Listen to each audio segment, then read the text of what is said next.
नमस्कार मित्रांनो, मनी मॅनेजर्सच्या निफ्टी ॲनालिसिसमध्ये आपले स्वागत आहे। आज Nifty slightly gap down open झाली 24,945ला आणि 24,940चा लो घेऊन 5 मिनिटमध्येच अपसाईडला 25,000 हिट केले। त्यानंतर एक स्मॉल डिप दिला 24,957ला आणि नंतर स्लोली अप मूव्ह करत पुन्हा 12:30च्या सुमारास 25,012चा हाय दिला।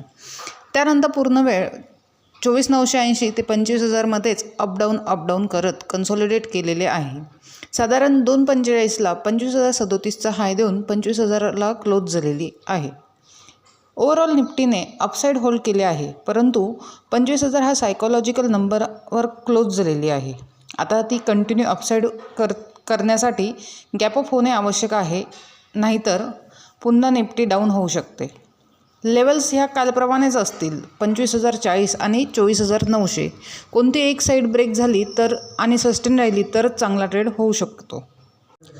अशाच निफ्टीच्या ॲनालिसिससाठी चॅनल सबस्क्राईब करा, तसेच व्हिडिओ लाईक आणि शेअर करा।